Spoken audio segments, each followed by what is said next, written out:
Merci de votre accueil. Donc nous sommes infirmiers au sein du dispositif Vigilance, créé il y a plus de 3 ans par le professeur Guillaume Veva au CHU de Lille et soutenu par l'Agence régionale de santé. Vigilance est un dispositif de soins innovant destiné à la prévention de la récidive suicidaire. C'est une équipe de 7 recontacteurs, infirmiers, psychologues basés au niveau du SAMU 59 qui travaillent ensemble, qui font le même métier. C'est aussi une équipe de coordination et un secrétariat basé sur l'hôpital Fontan. C'est 11 500 patients qui ont bénéficié du dispositif depuis 3 ans, enfin, qui bénéficient toujours du dispositif pour certains, dont 750 mineurs et une file active d'environ 3 500 patients. Bon, je vais essayer de vous expliquer de manière simple comment on fonctionne. Déjà, le dispositif s'adresse à tout patient qui est passé par les urgences suite à un geste suicidaire. Il fallait bien commencer quelque part pour avoir une population. Donc ça s'adresse à tous les patients sans distinction de sexe, d'âge, de milieu social. Donc là, notre patiente, elle est plutôt contente de sortir de l'hôpital. Mais on ne la laisse pas toute seule. En fait, le professionnel qui l'accompagne lors de la sortie lui remet une carte ressource donc sur laquelle est écrit notre numéro vert, qui est gratuit. S'il compose le numéro, il tombe directement sur nous au SAMU. Et il y a une petite note d'information qui explique dans les grandes lignes ce qu'on peut leur proposer. Et il y a aussi les horaires d'ouverture. Donc c'est en journée, la semaine. Une fois que le patient est sorti de l'hôpital, le professionnel nous envoie un fax avec les coordonnées personnelles du patient. C'est très succinct, c'est vraiment un minimum pour pas que ça prenne trop de temps aux soignants sur place non plus. Donc il y a le mode de TS et puis ce qui a été convenu aussi à la sortie avec le professionnel. Donc la patiente ou le patient rentre tranquillement chez lui avec la carte ressource. Nous, on prévient tous les professionnels qui tournent autour du patient. Donc là, je vous donne des exemples, mais ça peut être varié. C'est en gros le médecin traitant et tous ceux qui peuvent le suivre sur un plan psychiatrique à la sortie. On leur envoie un courrier pour les informer du geste, parce que la plupart du temps, l'information circule pas ou circule pas bien, donc on envoie un courrier. Et nous, on recontacte les patients entre J10 et J21 après le geste, parce que la littérature a montré que c'était la période où le patient était le plus à risque de récidive. Et on le rappelle aussi à 6 mois pour s'assurer que cette crise suicidaire est bien terminée. À chaque contact qu'on aura avec le patient, encore une fois, on informe les professionnels de santé qui gravitent autour de lui de l'échange qu'on a eu avec lui. Ou si on ne l'a pas eu au téléphone, on informe aussi également que le contact n'a pas pu être établi. Dans ce cas-là, des fois, il y a des patients qui nous rappellent suite à une visite avec leur médecin traitant, par exemple. Et si on n'arrive pas à voir les patients, on leur envoie aussi des cartes postales à la maison. Donc c'est une carte postale pendant 4 mois, une par mois, où ça lui demande très rapidement comment il va, s'il souhaite nous contacter. On rappelle le numéro vert aussi sur cette carte postale.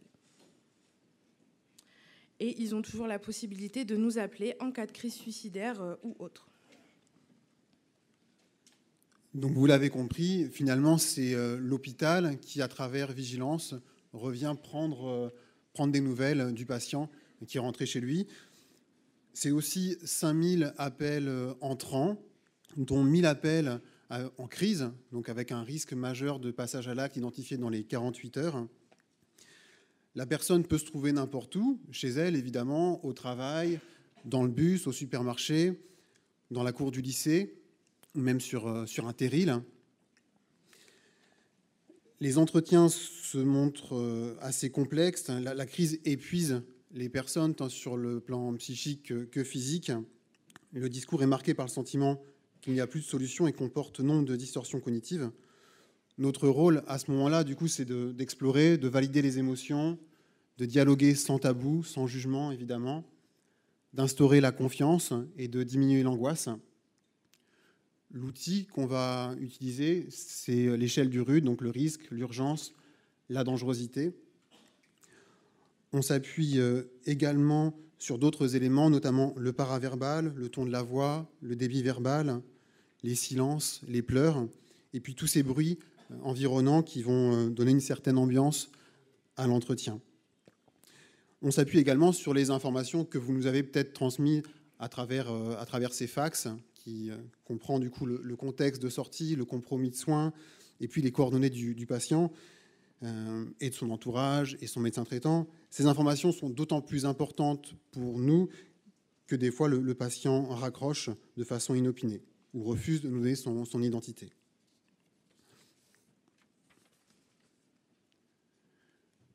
Du coup, concrètement, on fait quoi? On essaie de faire simple, d'abord de mettre en sécurité.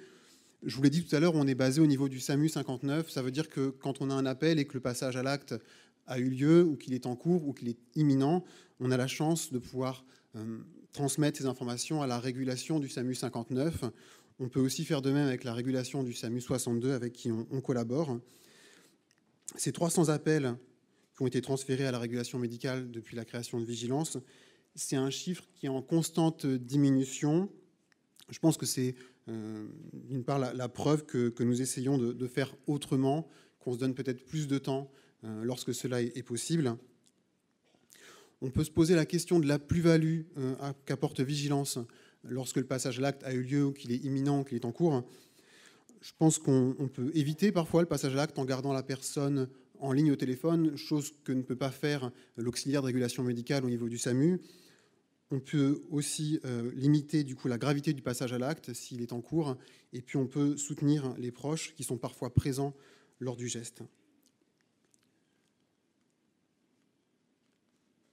Mettre en sécurité, en dehors de ces cas d'urgence vitale, c'est aussi identifier des facteurs précipitants. Ça peut être une séparation, ça peut être l'annonce d'une décision de justice, ça peut être une prise d'alcool dans les jours à venir. Donc on identifie ces événements et on va planifier, si possible, des appels qui vont pouvoir encadrer cet événement. C'est aussi limiter l'accès aux moyens létals. Des fois, c'est le patient de lui-même qui va se débarrasser d'une corde qui traîne dans le garage, qui va mettre une arme à feu sous clé. C'est parfois collaborer avec le médecin traitant, avec le pharmacien, pour faire une délivrance fractionnée des traitements. Certains de mes collègues sont très doués pour certaines techniques d'apaisement aussi, pour faire diminuer la tension sur ces appels entrants. C'est aussi mettre en avant les facteurs protecteurs qu'on a identifiés auparavant. Ça peut être Kiki le chien, dont on parlait tout à l'heure. Ça peut surtout être l'entourage aussi. Ce qui est important aussi lors de ces appels, donc qu'ils soient en crise ou non, c'est de rompre l'isolement. Donc du coup, dans l'urgence, en cas de crise suicidaire, on essaye de faire preuve d'inventivité et le but, c'est de mettre en alerte un maximum de personnes autour du patient que la crise suicidaire est en cours, afin de remobiliser l'entourage de proximité. Donc ça peut être la famille, les amis, les voisins, comme disait Thibaut tout à l'heure, ça peut être le pharmacien. On peut vraiment faire, ça peut même être le service de sécurité de Auchan. Enfin, on fait vraiment appel à tout ce qu'on peut avoir sous la main.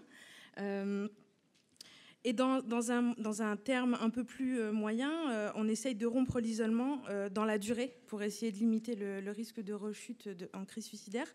Donc là, on peut passer par le biais d'associations ou d'autres, mais je développerai ça peut-être un peu après.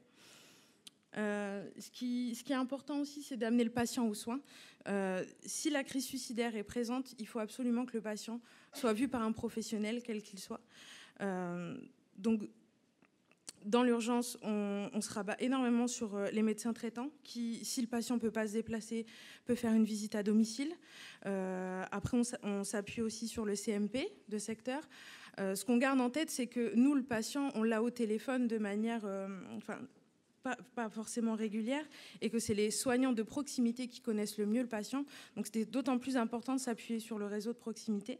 Donc on voit avec le CMP si c'est possible de faire une VAD ou alors de fixer un rendez-vous en fonction de la crise suicidaire à plus ou moins court terme. Ça peut être dans l'heure, ça peut être dans les 48 heures. Mais on est toujours là pour réévaluer les choses avec le patient par le biais d'un appel intermédiaire qui peut se passer dans la journée, dans les minutes ou dans les 48 heures. On s'appuie aussi sur le réseau d'addictologie. Pour les mineurs, on travaille aussi avec les maisons des ados, les médecins et les infirmières scolaires. Et après, on fait preuve de créativité. J'en oublie certainement. Et aller plus loin, c'est en dehors de la crise suicidaire. soit après la sortie des urgences ou quand on a le patient au téléphone qui n'est pas en crise, on peut prendre le temps vraiment avec lui par téléphone de balayer un petit peu tous les facteurs de risque qui pourraient être susceptibles qu'il y ait une rechute suicidaire. D'où l'importance après coup d'agir sur ces différents facteurs. Et là, on fait appel à tout un réseau dans toute la région qui est en perpétuelle évolution parce que du coup, on apprend aussi en fonction des disparités géographiques de notre région. Donc au niveau social, on peut s'appuyer par exemple sur les assistantes sociales qui peuvent être dans les CMP ou alors les centres communaux d'action sociale. On peut travailler également avec l'UTPAS, les maisons départementales de santé. En ce qui concerne le milieu judiciaire, on est des fois amené à travailler avec le SPIP, le procureur de la République. Ça nous est déjà arrivé de faire des signalements aussi bien pour les mineurs que pour les adultes vulnérables. On oriente aussi sur l'Institut médico-légal, les services d'aide aux victimes. Enfin, voilà, on essaye d'avoir quand même un réseau assez important. On remarque aussi qu'il y a beaucoup de patients qui ont des maladies chroniques qui ne sont pas forcément bien pris en charge dans le sens où ils ne savent pas à quelle porte aller taper. Des fois, ils n'ont pas de médecin traitant. Donc, c'est à nous aussi d'essayer de les ramener vers une prise en charge un peu plus aboutie. Et en dernier recours, on travaille aussi avec les associations, donc je ne vais pas pouvoir toutes vous les citer, mais je vais vous en citer quelques-unes. Par exemple, Vivre son deuil, la Maison des aidants, SOS Amitié, toutes les associations qui peuvent être en lien avec les victimes de violences conjugales. Ce qui est important à noter, c'est que tous ces intervenants avec qui on travaille du coup uniquement par téléphone, on fait pareil qu'avec les patients, on parle du suicide sans tabou et du coup ça se diffuse et ça permet que la prévention soit vraiment à tous les plans. On ne demande pas à tous ces intervenants de prendre en charge une crise suicidaire, mais rien que le fait d'en parler et de savoir comment on peut orienter quelqu'un, ça favorise aussi la meilleure prise en charge du patient en cas de crise, quoi. Tout au long de la prise en charge, on travaille bien sûr avec l'ambivalence du patient. On est à la recherche donc d'un compromis. On cherche aussi à responsabiliser le patient, mais aussi son entourage et son réseau de soins. Et puis évidemment, on travaille avec des référents, notamment au CMP. Il ne faut pas qu'on propose n'importe quoi, il faut que ça reste cohérent. Parfois, on a la personne une seule fois au téléphone, donc autant s'en référer aux personnes qui connaissent mieux le patient.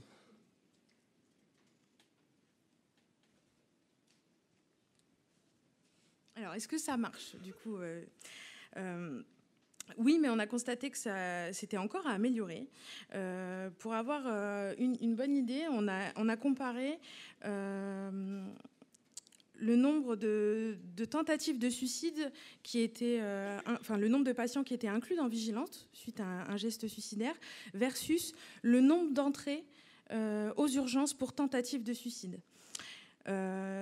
Du coup, ça a donné, s'il y a moins de 25% des patients qui sont rentrés dans vigilance, on constate une augmentation de 11,70% du nombre de passages aux urgences pour TS. Si on est entre 25 et 45% d'entrée dans vigilance, on constate une diminution de 10%, 10,20%. Et là, si on est à plus de 45% de pénétrance, on est à moins 30% du nombre de passages aux urgences pour tentative de suicide. Donc c'est des chiffres qui sont à revoir dans le temps, mais c'est les premiers qu'on a pu sortir allant dans ce sens-là. Donc finalement, là où vigilance est fait, là, ça fonctionne pour l'instant. Donc vous avez compris qu'on n'était pas seul derrière notre téléphone, que finalement c'était un réseau. Nous, on vient évaluer les besoins, une demande, évaluer les ressources dont dispose la personne, et puis on vient mobiliser l'entourage, les professionnels de santé. C'est 8000 appels aux professionnels de santé, 3000 appels à l'entourage. Des interventions qui sont variées. Alors, on ne fait pas certaines interventions, on ne livre pas de pizza, par exemple, mais c'est vrai qu'on est assez polyvalent. Après chaque intervention, on fait des comptes rendus écrits aux médecins traitants, des comptes rendus aux psychiatres pour informer de notre intervention et rester en lien. On pourrait aussi mettre une double flèche quand on parle d'évaluer au niveau du patient, puisque À distance de la crise, on envoie des cartes postales, on fait un appel quelques mois après, et le patient peut aussi nous dire ce qu'il a pensé de notre intervention, et on peut aussi réajuster du coup réajuster nos actions. On observe aussi depuis quelques mois une autre dynamique. On est maintenant mobilisé aussi par les médecins traitants, par des psychologues, pour aller reprendre des nouvelles d'un patient qu'ils ont vu en consultation, pour qui ils sont inquiets, ou simplement parce qu'ils ont perdu de vue un patient et qu'ils voudraient savoir un petit peu comment il va. Donc maintenant, ça va vraiment dans les deux sens. Et puis, cette carte avec le numéro vert, le numéro gratuit, qui est joignable en semaine, entre 10h et 18h, je le rappelle, eh bien, des fois, elle circule. Et donc, c'est l'ami d'un ami qui nous appelle alors qu'il n'a pas intégré le dispositif. Ça nous montre quand même qu'il y a une vraie demande, même si on ne peut pas forcément y répondre. On voudrait remercier donc les secrétaires, les aides-soignants, les infirmiers, les psychologues, les psychiatres, les urgentistes qui nous permettent d'exister, donc depuis l'entrée dans le dispositif jusqu'à l'intervention en crise, comme on vient de vous le présenter. Merci beaucoup. À vous.